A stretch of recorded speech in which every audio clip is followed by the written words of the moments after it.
이러므로 우리가 하나님께 끊임없이 감사함은 너희가 우리에게 들은 바 하나님의 말씀을 받을 때에 사람의 말로 받지 아니하고 하나님의 말씀으로 받음이니 진실로 그러하도다. 이 말씀이 또한 너희 믿는 자 가운데서 역사하느니라. 자, 유대인들이 바울을 모함했다 그랬죠. 세 가지로 모함을 했습니다. 간사한 사람, 부정한 사람, 속임수를 쓰는 사람. 많은 사람들이 그렇게 바울에 대해서 말했지만 데살로니가 교인들은 어떻게 했습니까? 바울이 말씀을 전할 때 그 말씀을 하나님의 말씀으로 들었다는 거죠. 이런 너희들의 신앙과 모습에 대해서 바울이 감사다, 이것을 표현하고 있는 것입니다. 자, 여러분, 데살로니가 교인들도 여러 가지 이야기를 듣잖아요. 많은 유대인들이 바울에 대해서 그렇게 모함하고 나쁜 부정적인 이야기를 하지만 또 그거 당장 확인할 수 있는 길은 없지만 데살로니가 교인들은 바울이 말씀을 전할 때, 설교를 하고 성경을 가르칠 때만큼은 그 말씀을 하나님의 말씀으로 듣기를 결정했다는 거죠. 자, 이게 굉장히 여러분 중요합니다. 그렇죠? 우리가 말씀을 전할 때, 또 말씀을 들을 때에 어떠한 자세, 어떠한 태도로 듣냐가 중요합니다. 그래서 일단 설교를 하고 성경을 가르치는 목사도 중요하죠. 말씀을 가르칠 때는 성경을 이야기해야 되죠. 설교를 할 때는 성경을 이야기해야 돼요. 사람의 말이 아니라 하나님의 말씀을 전해야 되죠. 그런데 이제 그 유혹이 하나님 말씀보다는 사람의 말을 전하고 싶은 거죠. 자, 하나님의 말씀을 전해야 됩니다. 자, 그 다음에 듣는 사람도 중요하죠. 듣는 사람도 말씀을 들을 때에 사람의 말이 아니라 하나님의 말씀으로 들어야 되죠. 그래서 듣는 자와 전하는 자가 다 중요합니다. 다행히 바울은 가는 곳마다 복음을 전하고 말씀을 전했죠. 그리고 듣는 데살로니가 교인들도 그것을 하나님의 말씀으로 들은 겁니다. 그러니까 그들의 믿음이 어떻게 됐습니까? 데살로니가 후서를 바울이 나중에 보내게 됩니다. 약 6개월 후에 보내게 되는데 데살로니가 후서 1장에 보면 또 서론에서 바울이 데살로니가 교인들을 칭찬합니다. 형제들아, 우리가 너희를 위하여 항상 하나님께 감사했지니 이것이 당연하면 너희 믿음이 더욱 자라고 너희가 다 각기 서로 사랑함이 풍성함이니 그러므로 너희가 견디고 있는 모든 박해와 환난 중에서 너희의 인내와 믿음으로 말미암아 하나님의 여러 교회에서 우리가 친히 자랑하노라. 디모데가 갔다 온 지 이제 6개월 됐는데 그 사이에 또 이 데살로니가 교회의 성도들의 믿음이 자라는 거야. 여전히 믿음의 행위와 사랑의 수고와 소망의 인내, 이런 모습이 더 성숙해진 겁니다. 왜 데살로니가 교회는 바울에게 3주밖에 교육을 받지 않았는데 이렇게 믿음이 계속 자라고 있는가? 오늘 말하죠. 13절에 그들은 말씀을 들을 때에, 공부할 때에 사람의 말이 아니라 하나님의 말씀으로 들었기 때문인 겁니다. 하나님의 말씀은 어디에서 역사하느냐? 우리 사람이 그 말씀을 하나님의 말씀으로 믿음으로 들을 때에 말씀이 우리 가운데 있어 역사하는 겁니다. 여러분, 예수님이 우리가 마태복음 살펴보고 있지만 자기의 고향에서는 기적을 행하지 않으셨죠. 나사렛이 아니고 주로 저 갈릴리 북부에 있는 가버나움에서 기적을 많이 행하셨습니다. 왜 그렇습니까? 선지자가 고향에서는 환영받지 못했죠. 사람들이 예수님의 말을 하나님의 말씀으로 듣지 않고 사람의 말로 들은 거죠. 그러니까 예수님 거기에서는 기적을 행하실 수도 없고 행할 필요도 없는 겁니다. 자, 말씀은 우리가 하나님의 말씀으로 믿음 안에서 들을 때 역사하는 겁니다. 오늘 13절에 보면 이 말씀이 또한 너희 믿는 자 가운데서 역사하느니라. 말씀은 역사를 일으킵니다, 여러분. 말씀을 들으면 사람이 소망이 생기고 믿음이 생기고 변화가 돼요. 그런 역사가 일어나요. 근데 어디서요? 믿는 자 안에서. 믿는 자 안에서. 내가 말씀을 하나님의 말씀으로 믿고 받아들일 때에 그 말씀이 우리 안에서 역사를 일으킨다는 거예요. 여러분, 신앙의 성숙은 하나님의 말씀이 역사한 결과입니다.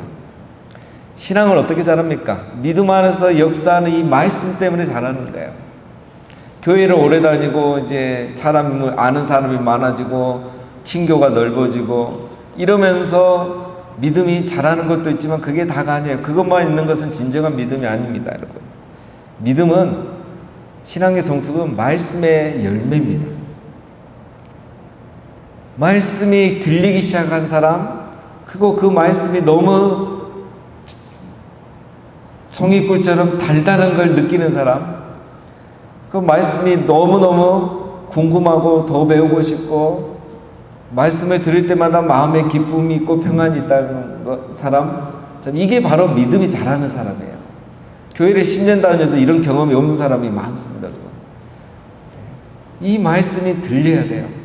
그 말씀이 들린다는 것은 하나님의 말씀으로 듣고 있다는 거고, 믿는 자 안에서 그 말씀이 역사하고 있다는 겁니다. 우리가 말씀을 멀리하거나 말씀을 그냥 한 귀로 듣고 한 귀로 울리면 절대 신앙은 자라지 않습니다. 이 말씀이 또한 너희 믿는 자 가운데서 역사하느니라. 바울이 데살로니가 교회에 3주밖에 안 있었지만 그 3주 동안 받은 말씀을 이들이 하나님의 말씀으로 듣고 기억하고 되씹고 또 묵상하고 그렇게 하니까 그들의 믿음이 자랐던 것입니다. 자, 그런 데살로니가 교회를 바울이 지금 칭찬하고 너희에게 내가 너희를 생각할 때마다 하나님께 끊임없이 감사한다. 이 믿음이 너무 귀하니까요. 그런 이야기를 13절에서 한 겁니다. 자, 14절부터는 이제 다시 데살로니가 교회가 고난받고 있기 때문에 위로를 하기 시작합니다. 14절, 형제들아 너희가 그리스도 예수 안에서 유대에 있는 하나님의 교회들을 본받은 자 되었으니 그들이 유대인에게 고난을 받은 것 같이 너희도 너희 동족에게서 동일한 고난을 받았느니라. 자, 여기 예수 안에서 유대에 있는 하나님의 교회들, 이거는 뭘 말하냐면 지금은 데살로니가 교회는 그리스에 있는 나라죠. 자, 여기서 유대는 이스라엘을 말합니다. 이스라엘 안에 있는 하나님의 교회들, 예루살렘 교회도 있고 이런 여러 교회들이 있잖아요. 자, 그 교회를 본받았다. 이 말은 여기서 무슨 말이냐면 유대에 있는 교회들도, 최초의 우리 기독교 이스라엘에 있는 지금 교회들도 고난을 받고 있는데 너희도 지금 똑같은 고난을 받고 있다. 이 말을 하는 겁니다. 본받았단 말은 그런 의미에서 하는 겁니다. 예루살렘에 있는 교회, 예를 들면 예루살렘에 있는 교회들도 지금 고난을 받고 있는데 그 고난은 누구에게 받고 있습니까? 동족 유대인들에게 받고 있는 거예요. 그러니까 예수님 믿는다고 교회가 세워지고 신앙생활 하는데 로마가 와서 핍박하는 게 아니고 유대인들이 지금 핍박을 하고 있는 거예요. 그런데 지금 너희도 너희 동족 유대인에게서 동일한 고난을 받고 있다 이거죠. 너희도 유대인들이 핍박하지 않느냐. 지금 데살로니가 여기에는 이제 대부분 유대인들이잖아요. 근데 그 신앙을 가진 유대인들을 아직도 전통 유대인들이 핍박하고 있는 거예요. 그 복음 때문에 핍박하는 거죠. 바울이 하고자 하는 말은 무엇입니까? 너희가 복음을 잘못 믿어서 고난당하는 것이 아니라 복음을 정확하게 믿었기 때문에 유대인들에게 고난당하고 있는 것이다. 이 말을 하는 거죠. 무엇을 보고 말씀하느냐? 지금 예루살렘에 있는 우리 교회들도 너희하고 똑같은 고난을 받고 있다. 복음이 제대로 들어가고 제대로 믿으면 동족 유대인들이 그것을 그냥 못 보고 그냥 핍박을 한다 이거죠. 그래서 너희들이 지금 잘 믿고 있는 것이다. 이렇게 위로를 하는 겁니다. 15절, 유대인은 주 예수와 선지자들을 죽이고 우리를 쫓아내고 하나님을 기쁘시게 하지 아니하고 모든 사람에게 대적이 되어 우리가 이방인에게 말하여 구원받게 함을 그들이 금하여 자기 죄를 항상 채우매 노하심이 끝까지 그들에게 임하였느니라. 자, 유대인들이 무슨 죄를 짓고 있습니까? 15절에 보면 유대인들은 예수님을 죽인 자들이에요. 복음이 없는 거죠. 그리고 사도 바울과 이런 사람들을 쫓아다니면서 쫓아내는 겁니다. 구약시대는 선지자들도 죽였잖아요. 선지자들도 죽인 자들이 예수도 죽이고 예수님을 따르는 사도 바울과 교회의 성도들을 핍박하고 쫓아냅니다. 이렇게 하나님을 기쁘시게 하지 아니하고 모든 사람을 방해하는 대적이 된 사람들이 유대인이다. 이 사람들은 뭐냐면 쉽게 말하면 가라지다 이거예요. 하나님을 제대로 믿지 않고 복음을 믿지 않는 가라지 같은 사람이다. 그러니까 우리를 이렇게 괴롭히고 우리의 원수같이 대적같이 행하고 있다 이거죠. 여러분, 가라지의 특징은 뭐라 그랬습니까? 알곡을 넘어지게 하는 거죠. 방해하는 게 가라지죠. 그래서 유대인들이 너희를 비판하는 거 너희가 잘못 믿어서가 아니라 그들이 가라지고 그들이 원래부터 이렇게 선지자와 예수를 죽인 자들이다 라는 겁니다. 그럼 여러분, 왜 가라지를 하나님 뽑지 않을까요? 이제 교회가 시작된 지 얼마 되지도 않았는데 이 교회를 지키고 성도를 지키기 위해서 이 가라지들을 심판해야 되는데 하나님 가라지들을 심판하지 않잖아요. 그래서 심지어 데살로니가 교인들이 우리가 뭐 잘못 믿었나 잘못 알았나 이런 생각이 드는데 그냥 놔두시는 거잖아요. 왜 하나님은 가라지를 뽑지 않을까요? 이것은 여러분, 하나님이 그들을 용서하신 게 아니라 그들의 죄를 쌓게 하고 있는 것입니다. 16절에 보면 우리가 이방인에게 말하여 구원받게 하면 그들이 금하여 자기 죄를 항상 채우매 노하심이 끝까지 그들에게 임하였느니라. 유대인들이 계속 전도를 방해하면서 자기 죄를 항상 채우고 있는 거예요. 쉽게 말하면 죄를 쌓고 있는 거죠. 다 채우고 나면, 다 쌓고 나면 어떻게 되겠습니까? 심판이, 노하심이 그들에게 임하였느니라. 여기서 이제 아직 가라지를 심판하지 않았는데 임하였다고 되어 있죠. 자, 이거는 그냥 과거형으로 말하는 겁니다. 미래에 너무너무 확실하기 때문에 이루어질 걸 확신하고 과거로 말하는 거예요. 마태복음 24장에 보면 예수님이 이 마지막 심판에 대해서도 이런 식으로 얘기를 하십니다. 그래서 결국 이들은 죄를 쌓다가 어떻게 됩니까? 예수님 돌아가시고 40년 뒤에 주 70년의 로마에 의해서 예루살렘이 파괴되고 완전히 그들은 거의 민족성을 잃어버리게 되죠. 그 심판을 그때 가서 받은 겁니다. 그러니까 죄는 사라지는 게 아니고 쌓이는 거죠. 소돔과 고모라도 죄가 쌓이니까 하나님이 심판하신 거고, 가나안 땅도 죄가 쌓이니까 아브라함을 400년 뒤에 보내신 이유가 그들의 죄를 쌓는 동안 이스라엘 백성을 늦게 보내신 거죠. 그동안 그들이 회개하고 돌이켜야 되는데 그렇게 하지 않으니까 그들이 쌓은 죄대로 그들의 심판을 받은 겁니다. 그래서 이 유대인들은 결국 심판을 받게 되죠. 복음을 방해하는 자들은 심판을 받습니다. 가라지는 결국 심판을 받습니다. 지금 바울이 이번에 또 하고자 하는 두 번째 말은 무엇이겠습니까? 너희를 지금 이렇게 괴롭히고 복음을 방해하는 저 유대인들, 동족 유대인들 결국 자기 죄를 쌓는 것이고 끝내 심판받을 것이다. 그러니 두려워하지 말고 너무 걱정하지 말고 너희가 믿는 바 신앙을 잘 지키고 나가라. 이 말을 하고 싶은 겁니다. 자, 마지막 17절부터는 또 다른 내용이죠. 형제들아, 우리가 잠시 너희를 떠난 것은 얼굴이요 마음은 아니니 너희 얼굴을 보기를 열정적으로 더욱 힘썼노라. 그러므로 나 바울은 한 번, 두 번 너희에게 가보자 했으나 사탄이 우리를 막았도다. 자, 여기서부터는 이제 마지막 내용은 바울이 이렇게 3주 만에 떠났는데 다시 돌아가지 못하는 이유를 설명을 하는 겁니다. 잠시 너희를 떠났다 그랬죠. 사도행전 17장에 보면 3주 동안 말씀을 전하다가 떠나게 된 겁니다. 급하게 떠났다는 거죠. 떠난 것은 이렇게 우리말로 그냥 평범하게 번역이 됐는데, 이거는 이제 언어를 보면은 고아를 만들다라는 수동태입니다. 그러니까 바울이 데살로니가 교회를 떠난 것을 어떻게 표현하냐면, 부모가 자식을 잃게 되는, 자식을 떠나보내야 되는, 어쩔 수 없이 떠나게 되는 그런 심정으로 내가 너희를 떠났다. 그런 단어를 일부러 사용한 겁니다. 그냥 쉽게 떠났다 이런 뜻이 아니고. 자, 그러나 내가 너희를 어쩔 수 없이 이렇게 떠났지만, 아이 잃은 부모의 고통의 심정으로 떠났지만 마음은 아니니, 얼굴만 떠났다, 몸만 떠난 것이 마음은 떠난 것이 아니다. 왜냐하면 내가 어쩔 수 없이 떠났잖아요. 유대인들이 족복을 동원해가지고 바울을 죽이려고 하니까 어쩔 수 없이 떠난 거잖아요. 그러나 나는 어떻게 했습니까? 한 번, 두 번 너에게 가고자 시도를 한 거야. 다시 데살로니가에 가기를 시도했지만 사탄이 우리를 막았다라는 거죠.